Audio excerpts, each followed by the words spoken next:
২০২৫ সালে অবৈধ পথে ইউরোপে পৌঁছানো অভিবাসীদের তালিকায় শীর্ষে রয়েছে বাংলাদেশ। জাতিসংঘের শরণার্থী সংস্থা ইউএনএইচসিআর ও ইউরোপীয় সীমান্ত ও উপকূলীয় সংস্থা ফ্রন্টেক্সের সর্বশেষ তথ্যে এমন চিত্র উঠে এসেছে। ফ্রন্টেক্স জানায় ২০২৫ সালের প্রথম ১১ মাসে ইউরোপীয় ইউনিয়নের বহিঃসীমান্তে সবচেয়ে বেশি শনাক্ত হওয়া অনিয়মিত অভিবাসীর জাতীয়তা বাংলাদেশি। সীমান্ত নজরদারি ও নিয়ন্ত্রণ জোরদার করা হলেও বাংলাদেশিদের ইউরোপমুখী অনিয়মিত অভিবাসনের প্রবণতা কমেনি।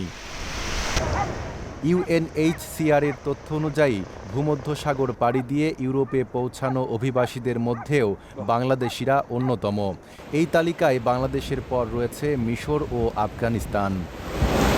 সংস্থাগুলোর ভাষ্য, বাংলাদেশিরা মূলত সেন্ট্রাল ভূমধ্যসাগরীয় রুট ব্যবহার করে ইউরোপে প্রবেশ করছেন।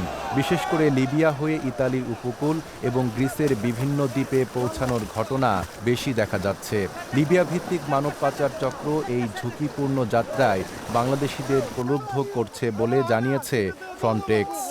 সিল্কোর সিল্ক অ্যান্ড শাইন, যাতে আছে আর্গান অয়েল ও ওট প্রোটিনের গুডনেস, যা আপনার চুলকে রাখে হেলদি অ্যান্ড শাইনিং। বিশেষজ্ঞদের মতে বাংলাদেশ থেকে অনিয়মিত অভিবাসনের পেছনে রয়েছে অর্থনৈতিক চাপ, কর্মসংস্থানের সংকট এবং বিদেশে ভালো আয়ের প্রত্যাশা। মানব পাচারকারীরা এসব দুর্বলতার সুযোগ নিয়ে ইউরোপে পৌঁছানোর মিথ্যা আশ্বাস দিচ্ছে।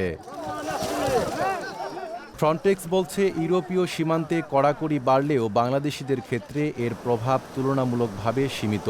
গত কয়েক বছর ধরেই বাংলাদেশিরা অনিয়মিতভাবে ইউরোপে পৌঁছানো শীর্ষ জাতীয়তাগুলোর মধ্যে থাকলেও ২০২৫ সালে এসে সেই সংখ্যা আরও বেড়েছে। নাইম আরাবী, ঢাকা পোস্ট।